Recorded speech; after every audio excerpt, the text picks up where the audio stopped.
সুপ্রিয় শিক্ষার্থী বন্ধুরা, স্বাগতম জানাই তোমাদের টেকনিক ইজি এডুকেশনে। চলে আসলাম তোমাদের সামনে আবারও একটি সৃজনশীল বোর্ড কোশ্চেন সমাধান নিয়ে, যেখানে আমরা একটু লক্ষ্য করে দেখছি যে প্রথমে আমাদের যে উদ্দীপক আছে সেই উদ্দীপকে টোটাল 4টা বিন্দু দেওয়া আছে। ওকে, একটা বিন্দু দেওয়া আছে পি, একটা কিউ, একটা আর, একটা হচ্ছে এস। ওকে, খুবই ভালো কথা। এটা বলেছে 4টা বিন্দু। আচ্ছা, 4টা বিন্দু আমরা পড়ে ফেললাম। এরপরে আমাদের প্রথমে যে কোশ্চেনটা করা হয়েছে সেখানে বলা হয়েছে যে পি আর রেখার ঢাল নির্ণয় করো।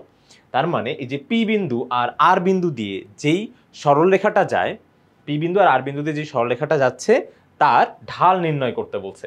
আচ্ছা, দুইটা বিন্দু দেওয়া আছে, ঢাল বের করতে হবে। তাহলে দুইটা বিন্দু দেওয়া থাকলে আর যদি আমাদের ঢাল বের করতে হয় তাহলে আমরা জানি যে ঢাল বের করার সূত্রটা হচ্ছে কি বলতো?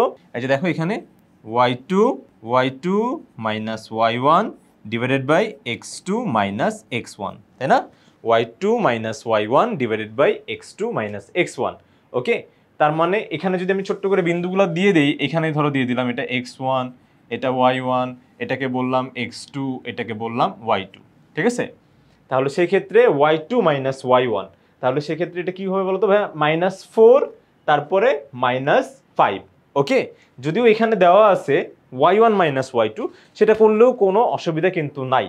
তুমি y1 মাইনাস y2 করতে পারো, x1 মাইনাস x2 করতে পারো। আবার ঠিক একই রকমভাবে কি বলতো y2 minus y1 divided by x2 minus x1ও কিন্তু তুমি চাইলে করতে পারো। ওকে, তো দেখো এই অনুযায়ী যদি আমি সূত্রগুলো বসাই দেই তাহলে সেক্ষেত্রে কিন্তু আমরা আমাদের কাঙ্ক্ষিত ঢাল পেয়ে যাব। ওকে, আচ্ছা, এটা তো অনেক সহজ ছিল। দেখো এখানে শুধু জাস্ট মানগুলো বসাবা, মানগুলো বসালেই তোমরা কাঙ্ক্ষিত উত্তর পেয়ে যাবে। এইভাবে বসালেও যে উত্তর পাবা, এই সূত্রে বসালেও একই উত্তর পেয়ে যাবে। ওকে, আচ্ছা, দেখো বন্ধুরা, আমাদের খ নাম্বার কোশ্চেনে যেটা বলা হয়েছে যে বাহুর দৈর্ঘ্যের সাহায্যে পি কিউ আর এর ক্ষেত্রফল নির্ণয় করতে বলছে। ঠিক আছে, বাহুর দৈর্ঘ্যের সাহায্যে পি কিউ আর ত্রিভুজের ক্ষেত্রফল। ওকে, তো আমরা জানি যে ত্রিভুজের ক্ষেত্রফল বের করার আমরা টোটাল দুইটা সূত্র জানি। একটা হচ্ছে বিন্দু দিয়ে, আর একটা হচ্ছে কি বলতো, ওই যে বাহুর দৈর্ঘ্য দিয়ে। বাহুর দৈর্ঘ্য দিয়ে কিভাবে জানি করতে হয়? করার নিয়মটা হচ্ছে কি, যে প্রথমে আমাদের বাহুর দৈর্ঘ্যগুলো জানা লাগবে। যে ভাই পি কিউ একটা দৈর্ঘ্য আমরা হচ্ছে বের করব। কিভাবে বের করবো বলতো? সূত্র তো হচ্ছে সেই আগেরটাই, অনেকবার করে ফেলছি। √x1 minus x2 whole square y1 minus y2 whole square. ঠিক আছে, তারপর কি পুরোটার উপরে রুটটা চলে যাবে। তো এই সূত্র যদি আমরা অ্যাপ্লাই করি তাহলে সেক্ষেত্রে কিন্তু আমরা আমাদের দুইটা বিন্দুর মধ্যবর্তী দূরত্ব জেনে যাব। ওকে, তাহলে ঠিক একই রকম এই সূত্রটা অ্যাপ্লাই করে পি কিউ দুইটা বিন্দুর দূরত্ব বের করব। তারপরে কি করব বলতো? এই যে এখানকার কিউ আর বের করব, তারপরে হচ্ছে পি আর বের করব। ঠিক একই রকম করে আমরা হচ্ছে এখানে একবারে ক্যালকুলেটরে মানগুলা বসিয়ে দশমিকে মানগুলো নিয়ে আসব, আর আমরা কিন্তু আমাদের কাঙ্ক্ষিত উত্তরটা পেয়ে যাব। তো আমরা দেখো পি কিউ আর দূরত্ব পেলাম, পি কিউ আর, তারপরে পাচ্ছি হচ্ছে পি কিউ আর আর হচ্ছে পি আর। তো জাস্ট একটা সূত্র অ্যাপ্লাই করলেই কিন্তু এই মানগুলা আমরা পেয়ে যাচ্ছি। তো এই মানগুলো নিয়ে আশা করি আমাদের খুব বেশি অসুবিধা হবে না। এর পরবর্তীতে আমাদের যেই সূত্রটা, ওকে, আমাদের ক্ষেত্রফল নির্ণয়ের যে সূত্রটা আমি একটু এখানে লিখে দিই। ত্রিভুজের বাহু দিয়ে যদি ক্ষেত্রফল বের করতে হয় তাহলে কি করতে হয় বলতো? প্রথমে একটা বড় √ওভার দিয়ে s minus s into s minus a s minus b into s minus c. এখন কথা হচ্ছে ভাইয়া এসটা আবার কি জিনিস? এস হচ্ছে অর্ধ পরিসীমা। অর্ধ পরিসীমা মানে পরিসীমার অর্ধেক। ওকে, যেমন দেখো পরিসীমা হচ্ছে কি বলতো? এই যে দেখো একটা ত্রিভুজ হয় মানে বাউন্ডারিগুলা, যেই জমিতে তুমি ত্রিভুজ আকৃতির একটা জমি কিনছো, ঠিক আছে, এই জমিতে যখন তুমি বেড়া দিবা তখন তুমি যে এই পরিসরে বেড়া দিবা নাকি মাঝে বেড়া দিবা? অবশ্যই তুমি কি করবে বলো তো? তোমার এই যে বাউন্ডারিটা ভেদ করে তুমি হচ্ছে বেড়া দিবা আর কি, যে এই যে এমন করে। ঠিক আছে, তাহলে এটাকেই বলবে হচ্ছে কি বলতো? তোমার সীমানা বা পরিসীমা। ওকে, তোমার জমির সীমানা বা পরিসীমা। তার মানে পরিসীমাটুকু কত হয় বলো তো ভাইয়া? এই যে দেখো এই বাহুগুলার জাস্ট যোগফল।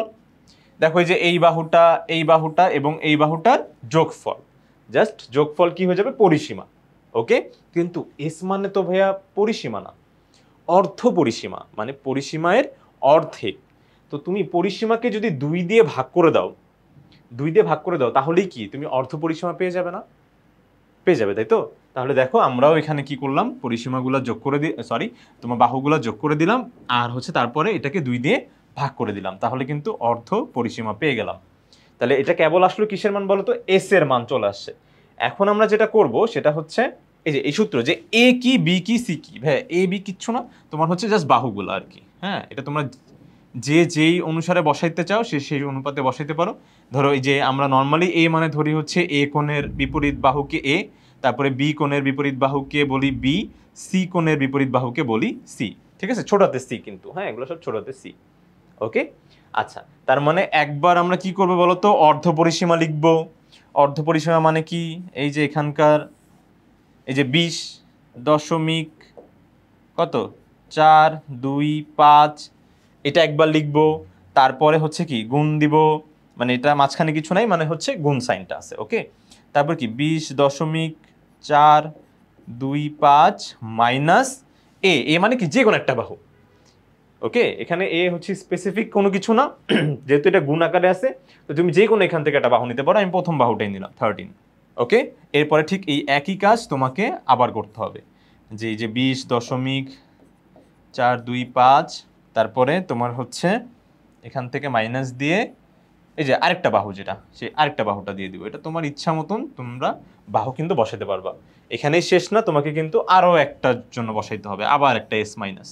ঠিক আছে, এটা আমি আর হচ্ছে লিখলাম না। দেখো আমরা কিন্তু নিচে গেলেই দেখতে পারবো যে এই অনুপাতেই তোমার হচ্ছে মানগুলা বসানো হয়েছে।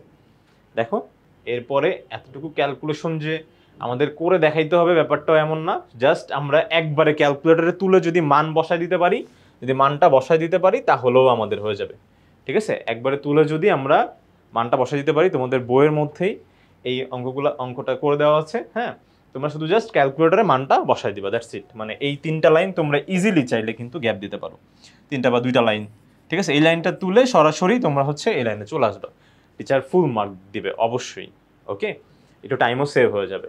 আচ্ছা, এখন আমরা সরাসরি চলে যাবো আমাদের গ নাম্বার কোশ্চেনটাতে। গ নাম্বার কোশ্চেনটা একটু দেখি, আমরা একটু আমাদের কোশ্চেনে ফিরে যাই।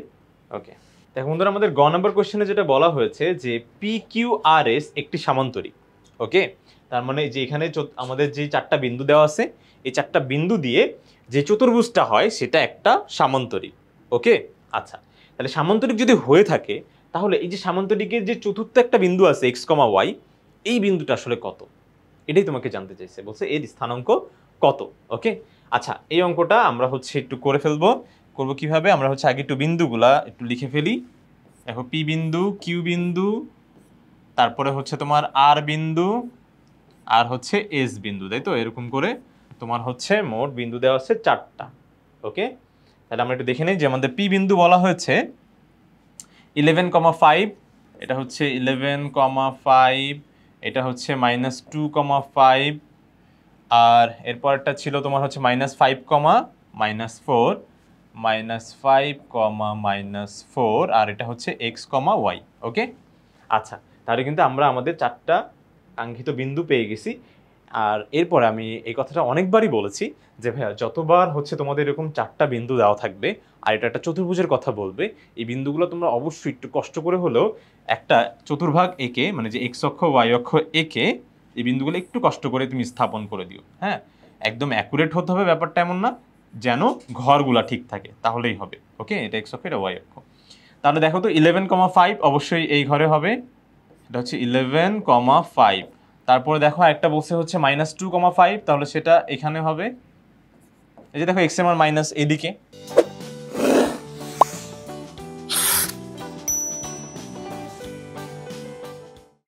আর তারপরে বলছে হচ্ছে তোমার আর হচ্ছে কি -5, -4, তাহলে -5, -4 দুইটা কি নিচে, তাই তো? এক্স এর মান হচ্ছে ঋণাত্মক মান বাম পাশে আর ওয়াই এর ঋণাত্মক মান নিচে। তাহলে সেই ক্ষেত্রে এই যে দেখো এই আর বিন্দু -5, -4 তুমি এখানে পাবে। এরপরে এস বিন্দু তুমি জাস্ট এখানে একটু ধরে নাও, যাই আসুক না কেন, আসতে পারে ভাইয়া চেঞ্জ, এই ঘরে নাও হতে পারে, কিন্তু যেহেতু এক্স আর ওয়াই এর মান আমি জানি না, কিন্তু এটা পজিটিভ যেহেতু বলছে, তাহলে হ্যাঁ এটা আবার ঠিক যে পজিটিভ বলছে, তো তাহলে আবার হচ্ছে একটা কাজ করি, এখানে ধরতে পারি, ধরে নিলাম যে এটা হচ্ছে এস এক্স কমা ওয়াই, ধরলাম। পজিটিভ আসতেও পারে নাও পারে ভাইয়া, কিন্তু আমি জাস্ট ধরে নিচ্ছি। এরপরে দেখো আমি হচ্ছে একটু জাস্ট যোগ করে দিই বিন্দুগুলা যোগ করে দিই। দেখো দেখতে সামান্তরিকের মতন আসলে হচ্ছে না, আমরা এটা জাস্ট আমাদের চোখে আন্দাজ রাখছি, বাট আমরা এতটুকু ক্লিয়ার যে এখানে আমাদের বিপরীত বাহু কোনটা এটাও ক্লিয়ার। আবার হচ্ছে কি বলতো, যেমন এই যে এখানে দেখো পি কিউ হচ্ছে পি কিউ এর বিপরীত বাহু কোনটা বলো তো? এই যে এস আর। তারপরে কিউ আর এর বিপরীত বাহু কোনটা বলো তো? পিএস। এই দেখো বিপরীত বাহুগুলো ক্লিয়ার। আবার দেখো কর্ণগুলোও কিন্তু ক্লিয়ার, কর্ণগুলোও কিন্তু ক্লিয়ার। ঠিক আছে, এই যে দেখো কর্ণ, এই যে দেখো কর্ণ। ঠিক আছে, এই দেখো এটা কর্ণ, এই যে পি আর কর্ণ। ওকে, পি আর বা কর্ণ পি আর দিই, কর্ণ পি আর এবং কর্ণ কি বলতো? আরেকটা কর্ণ হচ্ছে যে দেখো তোমার হচ্ছে এস কিউ। ওকে, এই যে দুইটা কর্ণ এস কিউ। ভাইয়া এটা যেহেতু একটা সামন্তরিক, তো সামন্তরিকের খুব সুন্দর একটা ব্যাপার আছে। ব্যাপারটা হচ্ছে কি, এই সামন্তরিকের কর্ণদ্বয় পরস্পরকে দ্বিখণ্ডিত করে। তার মানে হচ্ছে একদম সমান দুই ভাগে ভাগ করে। তো ভাইয়া দুজনকে সমান দুই ভাগে ভাগ করতেছে, তার মানে ও এসে কি করছে, যে এরে সমান দুই ভাগে ভাগ করে দিছে। আবার এই যে এইটা, এই যে বড় এইটাকে কি করছে তোমার হচ্ছে, এই যে এইটারে সমান দুই ভাগে ভাগ করে দিছে। বড়টা ছোটটারে ভাগ করে দিছে, ছোটটা বড়টারে ভাগ করে দিছে, কিন্তু একদম সমান দুই ভাগেই ভাগ করছে ভাই। ওকে, তাহলে সেই ক্ষেত্রে ভাই এইটার মধ্যবিন্দু দেখো, যে বড়টার মধ্যবিন্দু কি এইটা না? যেহেতু ওই যে যেখানে ছেদ করছে সেখানে গিয়ে ভাগ করছে, ছেদ না করে কিভাবে ভাগ করলো? ছেদ না করে তো ভাগ করা যাবে না। ওকে, তাহলে সেক্ষেত্রে এই যে এটা দেখো বড়টার মধ্যবিন্দু, আবার এই যে দেখো ছোটটার মধ্যবিন্দু কি এইটা না? একই না? তার মানে যেখানে এরা একে অপরকে ছেদ করছে এটাই আসলে ওদের মধ্যবিন্দু। তার মানে সামন্তরিকের কর্ণগুলা পরস্পরকে সমদ্বিখণ্ডিত করে। কর্ণ এই কর্ণ কি করে বলতো? পরস্পরকে সমদ্বিখণ্ডিত করে,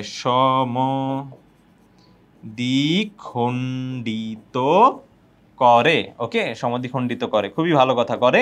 তার মানে সমদ্বিখণ্ডিত করলে কি হবে বলতো? এদের মধ্যবিন্দু একই, মধ্যবিন্দু একই। ঠিক আছে, মানে একই জায়গায় দেখো, বড়টারও মধ্যবিন্দু এইটা, ছোটটারও মধ্যবিন্দু এইটাই হচ্ছে। ওকে, আচ্ছা, এরপরে ভাইয়া যেহেতু আমি ইনফরমেশনটা পেয়ে গেলাম, এখন আমার মধ্যবিন্দু রিলেটেড যে সূত্রটা আমরা জানি সেই সূত্রটা আমরা একটু দেখি।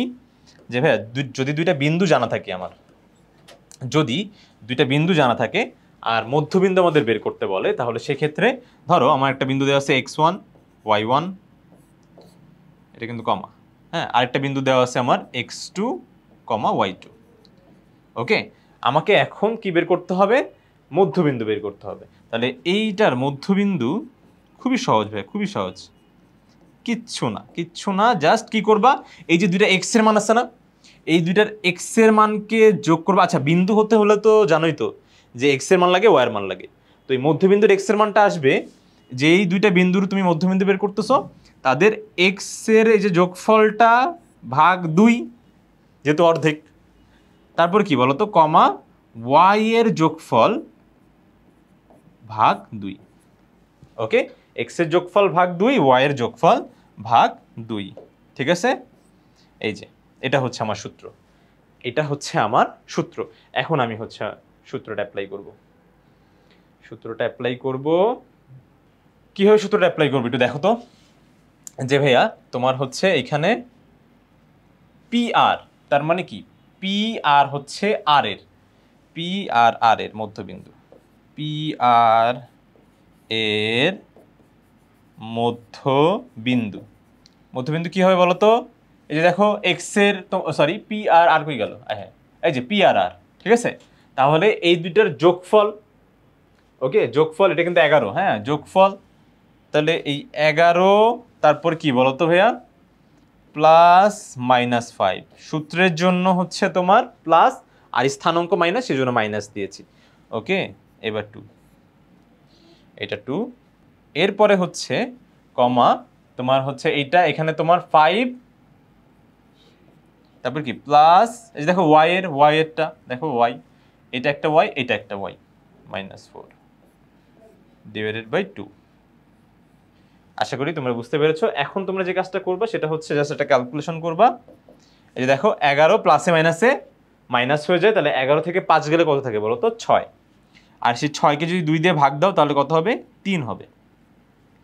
আর এখানে 5 থেকে তোমার হচ্ছে এই যে প্লাসে মাইনাসে মাইনাস, তাহলে 5 থেকে 4 চলে গেলে কত থাকবে বলো তো?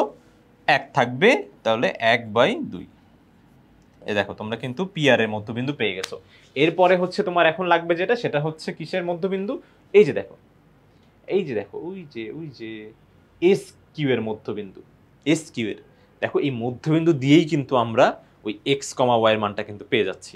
ওকে, আচ্ছা তাহলে মধ্যবিন্দুটা হচ্ছে কি বলতো, এখানে ওই হলো এস কিউ, কিউ এর মধ্যবিন্দু। তাহলে এখানে কি হবে বলতো, তোমার হচ্ছে এই যে দেখো এস নিব আর হচ্ছে কিউ নিব, তাহলে কি এক্স আর প্লাসে মাইনাসে মাইনাস, তাহলে এক্স মাইনাস টু একবার লিখলাম। কেউ কিন্তু আবার ভেবো না যে ভাই এখানে কেন মাইনাস দিলেন, তো প্লাসের সূত্র ছিল, যে এখানে যে মধ্যবিন্দু সূত্রটা লেখা সেই সূত্রটা আসলে প্লাসে লেখা, আপনি কেন মাইনাস দিলেন? ভাই মাইনাস আমি আসলে ইচ্ছা করে দিতে চাই নাই, কিন্তু দেখো তোমার হচ্ছে এখানে স্থানাঙ্কটা মাইনাস টু, যদি তোমরা লক্ষ্য করতে পারো তাহলে দেখতেছো যে হচ্ছে কিউটা হচ্ছে মাইনাস টু, তো প্লাসে মাইনাসে মাইনাস হয়ে গেছে। ওকে, আচ্ছা আর একটা হচ্ছে কি বলতো তোমার, তাহলে ওয়াই প্লাস ফাইভ, যে ওয়াই এর যোগফল। দেখো এখানে কিন্তু আর কিছুই করার নাই অ্যাকচুয়ালি, হ্যাঁ এই পর্যন্তই কিন্তু শেষ হয়ে যাচ্ছে।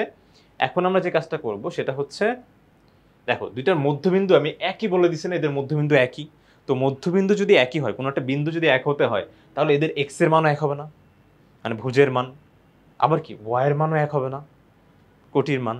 তাহলে সেক্ষেত্রে এখন কি হবে বলতো, তোমার হচ্ছে x minus two divided by two equals to three, তাই তো? তাহলে দুই এখানে ভাগ অবস্থা আছে, ওই পাশে গেলে কি হবে, গুণ হয়ে যাবে, তাহলে হবে কি ছয়। অতএব এক্স ইকুয়ালস টু কত হচ্ছে বলতো, এইট, কারণ মাইনাস টু এই পাশে গেলে প্লাস টু, তো ছয়ের সাথে দুই যোগ করলে দুইই হবে। আবার হচ্ছে y plus five divided by two equals to half, বা তাহলে হচ্ছে ওয়াইয়ের মান, তাহলে আমি এখান থেকে দুই বাদ দিয়ে দিতে পারি না ভাইয়া? দেখো দুই বাদ দেওয়া বলতে হচ্ছে, দেখো এখানেও দুই গুণ করতেছি, এখানেও দুই গুণ করতেছি, তাহলে আলটিমেটলি কি কাটাকাটি না? তো দুই পাশে তো আমরা একই সংখ্যা গুণ ভাগ করতে পারি, তো এটা না লিখে এখন তো আমরা বড় ক্লাসে উঠে গেছি, তো আমরা জাস্ট একবারে দুইটা বাদ দিয়ে দিব দুই পাশ থেকে, ঠিক আছে? দুইটাই ভাগ আকারে আছে, ইকুয়ালস টু ওয়ান। তাহলে অতএব ওয়াই, হ্যাঁ দুইটাই বাদ দিয়ে দিচ্ছি, তাহলে ওয়াই ইকুয়ালস টু কত হবে বলো তো, ওয়ান মাইনাস ফাইভ। তাহলে ওয়ান মাইনাস ফাইভ হলে কত হয় বলতো, মাইনাস ফোর। দেখছো আমার কিন্তু বিন্দুটা কিন্তু এই যে দেখো চলে আসছে, যে এক্স এর মান কত এইট, ওয়াই এর মান কত বলতো মাইনাস ফোর। এক্স এর মান এইট, তাহলে নির্ণয়, তাহলে এস বিন্দু, তাই তো? এস বিন্দুটা চেয়েছে, তো এস বিন্দু স্থানাঙ্ক কত হবে, এইট কমা মাইনাস ফোর। এটাই হচ্ছে আমাদের কাঙ্ক্ষিত উত্তর। আশা করি বন্ধুরা তোমরা বুঝতে পেরেছো। আজকের মতন এখানেই শেষ করছি, পরবর্তী ভিডিও দেখার জন্য আমন্ত্রণ রইল।